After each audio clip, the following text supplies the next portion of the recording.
Sir, parliament standing committee की 2025 की report बताती है कि कुछ फार्मा कंपनीज दवाइयों पर 600 to 1100% तक का प्रॉफिट कमा रही हैं। फॉर इंस्टेंस, सेट्राजीन एक कॉमन एलर्जी मेडिसिन है, उसका प्राइस टू स्टॉकिस्ट है 1.52 रुपीज पर बेची जा रही है 21.06 रुपीज पर।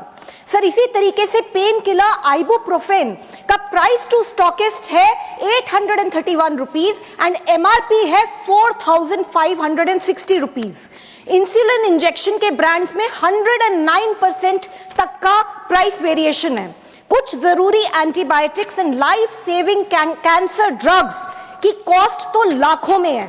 सर, मैं माननीय मंत्री जी से जानना चाहती हूं कि क्या सरकार एक स्ट्रॉन्ग रेगुलेटरी फ्रेमवर्क सेट करेगी जिससे ये प्रॉफिटियरिंग बंद हो और आम इंसान को ब्रांडेड दवाई भी सस्ती मिल सके। Honourable minister. माननीय सदस्य ने जो प्रश्न किया है, उस प्रश्न का जो मूल प्रश्न है उससे संबंध थोड़ा कम है। उन्होंने कुछ इंडिविजुअल मेडिसिन्स के बारे में बातचीत की है और उनका जो क्वेश्चन है वो पॉलिसी के बारे में है। तो सबसे पहले तो मैं ये बताना चाहूँगा कि हमारी ड्रग पॉलिसी जो है और प्राइसिंग पॉलिसी जो है वो बहुत ही रोबस्ट है और बहुत ही कांस्टेंट है। उन्होंने प्रश्न पूछा कि क्या हम रेगुलेट प्राइसेस को अंडरवे है। It is not only underway, it is a continuous process from time to time, चाहे नेशनल फार्मास्यूटिकल्स प्राइसिंग अथॉरिटी हो, NPPA हो, फिर चाहे national list of essential medicines हो, इसमें हमेशा टाइम टू टाइम हम इसको अपडेट करते रहते हैं और उसके माध्यम से हम इन चीज़ों को देखते रहते हैं। आपने कुछ इंडिविजुअल मेडिसिन्स की बात की, उसका लिए आप अलग से पूछेंगे, I will give you a detail answer about it. लेकिन हमको समझना होगा कि हमारा उद्देश्य क्या है।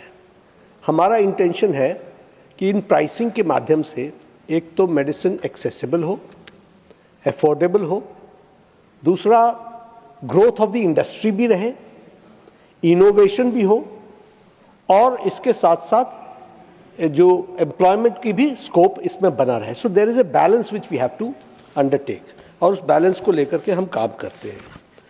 अभी जो एक्सटेंसिव कंसल्टेशन हुआ है, आफ्टर ऑल हम सभी के साथ, वो मैं इसलिए आप इस हाउस को बताना चाहता हूँ। We had consultations in 2024 with CII, with FICCI, with OPPI, with IPA, with IMED, with ADVAMED, with MTI, with USIBC, ASSOCHAM, National Health, MSME में हमने Laghu Udyog Bharati, Indian drug manufacturers association, federation of pharmaceutical entrepreneurs और patient के advocacy जो करने वाले groups हैं, उसमें फिर चाहे all India drug action network है, मेडिसिन साइंस फ्रंटियर्स है, patient safety and access initiatives है, इन सब के साथ हमने कंसल्टेशन करके जो फीडबैक लिया, उस फीडबैक पर हमने फार्मास्यूटिकल प्राइसिंग पॉलिसी 2012 की जो थी उसको और ड्रग प्राइसेस कंट्रोल ऑर्डर 2013, उसमें सबके सजेशंस और स्टेक होल्डर्स को लेकर आइडेंटिफाई किया इश्यूज़ को और उसके बाद एग्जिस्टिंग मैकेनिज्म में पॉलिसी प्रोविजंस को हम लोगों ने क्रिएट किया है। ये जो review of drug price control order है 2013 का, this is also a continuous process and it is a periodic process, जो आपने प्रश्न में मूल प्रश्न में पूछा है। और मैंने पहले जैसे कहा कि उसका जो इंटेंशन है to ensure effective and enforcement of the essential medicines accessible and affordable to public, तो इसको हम ध्यान में रख करके करते हैं। चाहे national list of essential medicine हो, फिर चाहे और कोई हो, वो उसमें हम कई बार हम इंक्रीज़ करते हैं।